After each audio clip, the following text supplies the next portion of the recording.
You ever have one of those moments where your body moves, but your mind is screaming at you to stop? Where the air feels heavy, your chest tight, yet somehow you take another step. That was me, that night. He told me to meet him upstairs. Alone. And after the weeks I'd been having, after the months I'd spent pretending I was fine, I wanted to be wanted. I wanted to be seen. That's how it starts, isn't it? Not with lust. Not with some grand plan. But with loneliness so deep it hums in your bones. I should have known better. But when you feel invisible for long enough, you'll do almost anything to feel human again. I walked up those stairs, heart pounding so loud it drowned out reason. Telling myself, he just wants to talk. Maybe it's innocent. Maybe I'm imagining things. But when I opened that door, 3 more were waiting. 3 men. Watching me like I was something they'd already claimed. And in that moment, the woman I thought I was. The wife, the mother, the good woman who never crossed the line, she shattered. I can't tell you why I didn't turn around and run. Maybe because part of me was tired of running. Tired of being unseen. Tired of waiting for anyone, to remember I was still here. This isn't a story I'm proud of. And maybe you'll judge me for it. Maybe you should. But sometimes, silence weighs more than the truth. And if telling this can keep even one person from walking through a door they can't close, then maybe the shame is worth it. So stay with me. Because the story? It's not just about what happened upstairs. It's about what happens when you betray yourself. Subscribe to Heartfelt Tales Unfold, because some confessions can only be whispered here. I'm Elise, 36. Married for 11 years. Mother of 2. My husband, Greg, is a good man. He works hard, pays the bills, shows up when it matters most. But good isn't the same as present. For 3 years now, I've eaten dinner across from a man whose eyes barely meet mine. We talk about schedules, groceries, the kids' homework, the house. But when was the last time we talked about us? When was the last time he really looked at me and saw me? Our house is full of noise, laughter, cartoons, the hum of appliances. But my heart lives in silence. And the worst part is, I didn't notice when it started. It crept in slow. Little things. Less touching. Fewer late-night talks. A kiss on the cheek instead of the lips. Conversations that felt like checklists. And somewhere along the way, I stopped asking for more. Because after a while, asking started to feel like begging. And no one wants to beg for love. I kept busy. The kids needed me. Work kept me occupied. But at night, when the dishes were done, the lights were low, and Greg sat on his side of the couch scrolling through his phone, my loneliness pressed in like a second skin. Then came Victor. He wasn't a stranger. An old acquaintance, part of Greg's business circle. We'd crossed paths at events, exchanged polite smiles, the occasional hello. But something changed the night of Greg's birthday dinner. I was helping serve drinks when Victor caught my eye. And this time, he didn't just look at me. He looked through me. Like he saw the part of me I kept locked away. The woman beneath the mother. The woman beneath the polite hostess. He said things no one had said in years. You look beautiful tonight. I almost didn't recognize you. You've got this glow. I laughed it off. Tried to brush it away. But his words stuck. They wrapped around me like a warm scarf I didn't know I'd been missing. After that, the conversations came easier. At gatherings, we'd find each other. Little moments here and there. A shared joke. A glance that lingered too long. Nothing inappropriate. Not really. But enough to make my pulse quicken. I told myself it was harmless. That I just enjoyed being seen again. But deep down, I began to miss that gaze when it wasn't there. And that was the first crack. One evening, Greg decided to host a business gathering at our home. Nothing fancy. Just a few colleagues, some clients, a catered dinner. I was expected to help serve, smile politely, and disappear into the background like I always did. By that point, I had gotten good at playing invisible. The night buzzed with laughter, clinking glasses, the low hum of conversations I wasn't a part of. I floated between rooms, refilling drinks, clearing plates, pretending it didn't sting that Greg barely acknowledged me. And then, Victor arrived. The energy in the room shifted the moment he walked in. He always carried that kind of presence, confident, smooth, dangerously attentive. I caught his eye as I passed by with a tray. His gaze lingered. He smiled, slow, knowing. Later, as the night wore on and the noise dulled into a comfortable blur, I retreated to the kitchen to catch my breath. That's when he found me, leaning casually against the doorway, drink in hand. "You've been running around all night," he said softly. "You deserve a break." I forced a smile. Someone has to keep things moving. He stepped closer, close enough that I could feel the warmth of his breath. "Would you mind helping me upstairs?" he asked, voice low. "There's something I'd like to show you, away from the crowd." I hesitated. Every instinct told me to say no, to smile politely and excuse myself. But in that moment, something inside me rebelled. I was tired of being background noise, tired of being the woman who always said no to her own desires. I should have said no, but my feet moved before my mouth did. I followed him upstairs, pulse thudding in my throat. My mind spun with justifications. He's probably showing me something harmless. Maybe a painting, maybe a new room Greg mentioned. But deep down, I knew better. The staircase seemed longer that night, each step heavier than the last. And yet, I kept climbing. When we reached the landing, Victor glanced back, eyes dark with something I couldn't quite name. He pushed the door open with a slow creak. And that's when I saw them. 3 more men stood inside, drinks in hand, watching me, waiting. For a second, I couldn't breathe. And then, one of them smiled. The kind of smile that knows too much. My skin prickled. My heart raced.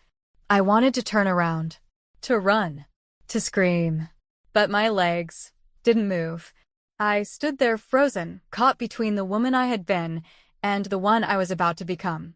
Stay with me, because what happened next, I still can't forgive myself for. Time slowed. I could hear my heart pounding loud, frantic, drowning out the rest of the world. Every instinct screamed to run. Get out. This isn't you. And yet, my feet stayed planted. I wanted to run, but part of me wanted to be wanted, even if for the wrong reasons. I stood there in that doorway, frozen, as their eyes traced over me. Not one of them moved, yet the air was thick with expectation. And beneath the fear, something darker stirred. A hollow ache that had lived in me for months, maybe years. I saw flashes, Greg sitting at the dinner table, scrolling through his phone. The way his hand brushed mine without thought. The cold space between us in bed each night. The loneliness was louder than the danger in that room. And then the rationalizations came fast, desperate. They don't care about me. I'm not special to them. But maybe that's easier than being invisible to someone who should love me. A part of me hated that thought. The other part clung to it. One of the men stepped forward, slow, deliberate. He reached out, brushed a strand of hair from my face, fingers grazing my cheek. I flinched, but didn't move. I kept telling myself, one step back. You can still leave. One word, you can stop this. But each second rooted me deeper. The look in their eyes wasn't tender. It wasn't loving. It was hungry. And for a moment, shamefully, I wanted to be devoured. Because at least then, I'd be seen. Another flash, Greg rolling over, back turned to me. Nights spent lying awake, wishing for arms that never came. If Greg had touched me like this, maybe I wouldn't be here. Maybe I wouldn't be trembling in a room with strangers, craving the wrong kind of attention. But I was here, and in that moment, wanting felt stronger than wisdom. They moved slowly. No sudden motions, no raised voices. Just subtle shifts, one man taking a step forward, another leaning slightly closer. I felt them, circling. Victor's voice broke the silence, soft, close to my ear. "You're beautiful. Why hide it?" My breath caught. One voice screamed, "Run. Now, while you still can." But another voice, quieter, more dangerous, whispered, "Stay. Just this once. Stay, and remember what it feels like to be seen." Victor reached for the nearby table, poured a drink. Amber liquid swirling in the glass. He held it out to me, smiling. Calm. Certain. I took it. Fingers trembling. I told myself one sip, then leave. Just one. But even the first sip burned more than the whiskey. It burned because I knew I wasn't going to leave. The room seemed to shrink. The walls pressed in closer with each breath. Another man brushed past me, too close. His arm grazed mine. "Did anyone ever tell you, you have the kind of smile that makes a man forget himself?" I laughed, nervous, hollow. It wasn't a real laugh. It was the kind of laugh women give when they're drowning inside. And that's exactly where I was. Drowning. Victor stepped behind me, fingers trailing down my arm, stopping at my wrist. His grip was gentle, but it told me one thing: you're not walking out of here the same. Another man leaned in, whispered something I couldn't even process. My mind was a blur. My body betrayed me, still standing there, still smiling faintly, still sipping that damn drink. Every second dragged me deeper. And just as I thought maybe I can still leave, maybe this is salvageable, I heard it. Click. Someone closed the door. And locked it. The sound echoed louder than any scream. My breath caught. My skin turned cold. And in that moment, any illusion of control vanished. If you think it ended here, it didn't. Not even close. The air in the room shifted. It got heavier, thicker. Their smiles softened, turned darker, more certain. One of the men, tall, broad-shouldered, stepped forward, took my hand. His grip was warm, steady. I could have pulled away, but I didn't. He guided me to the couch. My legs followed without thinking. I sat, heart racing, breath shallow. Just be polite, then leave, I kept telling myself. Smile. Make an excuse. Get out. But my body wasn't listening anymore. The men moved around me, slow, deliberate. Words fell around me like silk, soft, suggestive. You deserve more than he gives you. You've been unseen for too long. Tonight, you're ours to adore. I wanted to scream, this isn't adoration. This isn't love. But my mouth stayed shut. Victor moved behind me. His fingers traced my shoulder, my neck. Then, his lips pressed against my skin. Warm. Lingering. That was the first betrayal. And I let him. I didn't pull away. I didn't protest. Because in that moment, it wasn't about wanting them. It was about needing to feel alive. Just for one moment, to remember I was still here. Another man leaned in, lips brushing my ear. You smell intoxicating. His words sent a shiver through me, not from pleasure, but from the war raging inside. I wasn't there anymore, not really. I was watching myself from a distance, watching this woman who looked like me, sit there, let this happen. And then, a voice from downstairs. Victor, where'd you go, man? The spell broke. The men froze. Victor pulled back. A sharp exhale left his lips. Without a word, he crossed to the door. Unlocked it. The sound of the latch, snapping free, hit me harder than any touch that night. I stood. Or rather, I tried to. My legs trembled, not from fear, but from shame. As I walked out, each step felt heavier than the last. I didn't glance back. Couldn't.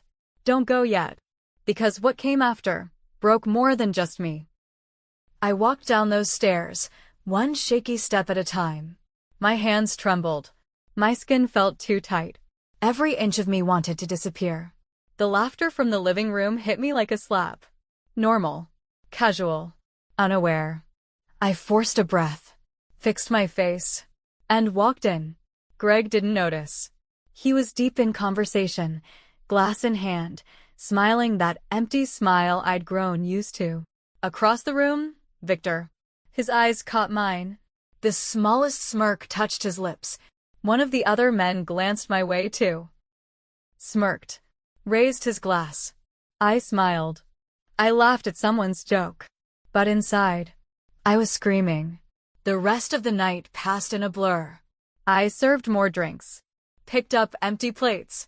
Answered questions with a voice that barely sounded like my own. No one knew. No one could see the cracks spreading through me. When the last guest left, I cleared the table with shaking hands. Greg kissed my cheek, distracted. Thanks for helping tonight. You're amazing. I bit back a bitter laugh. Amazing. If only he knew. The days after were worse. Victor texted me the next morning. Last night was just the beginning. When can I see you again? I stared at the screen, stomach twisting. I didn't reply, but I didn't delete it either. More texts came. Every few hours. You're unforgettable. I can't stop thinking about you. At home, silence hung thicker than ever. Greg went about his routine: work, phone, bed. No change. No question in his eyes. He didn't notice the distance growing between us. Or maybe he'd gotten used to it. I stared at myself in the mirror late at night, searching my reflection. Who am I?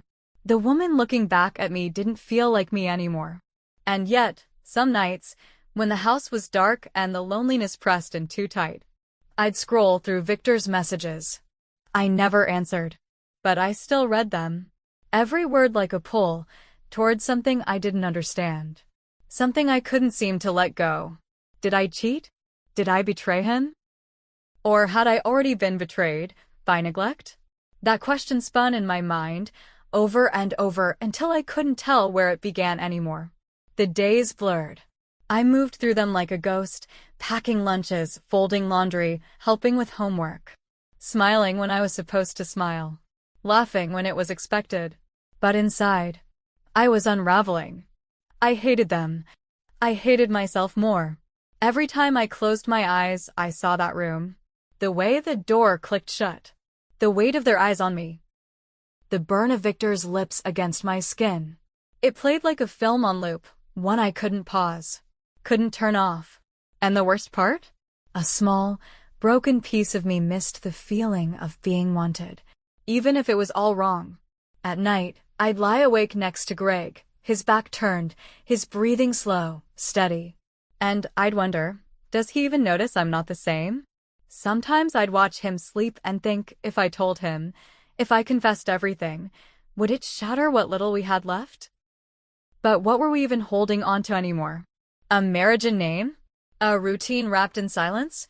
I was terrified of losing the fragments of our life. The pieces that still fit together, even if the whole had long since cracked. But I was just as terrified of living with a truth that clawed at my ribs. A truth I couldn't speak, couldn't swallow. I looked in the mirror again one night, pale, tired eyes staring back. Would you have told him? I whispered. Would you have left? Or would you live with it, carrying the weight alone? I don't know the answer. I still don't.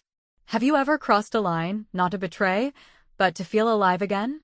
Have you ever wanted something so badly, not the touch, not the thrill, but just to be seen? Would you have run? Or would you have stayed, just long enough to remember what it felt like to be wanted? I ask because I still don't know if I did the worst thing that night. Or the only thing I could. Tell me, what would you have done? Because sometimes, the hardest part isn't surviving the moment. It's living with it afterward. If this story stirred something in you, subscribe to Heartfelt Tales Unfold. The next one might feel even closer to home. Victor still texts sometimes. I still delete them. Unread. Greg and I sit at dinner. We talk. We plan. We parent. But some spaces between us remain empty. And I know now not every wound bleeds on the outside. If you ever find yourself standing before a door you know you shouldn't open, pause. Because some moments don't steal marriages. They steal the person you used to be before you crossed that line. I opened it, and I'm still trying to close it.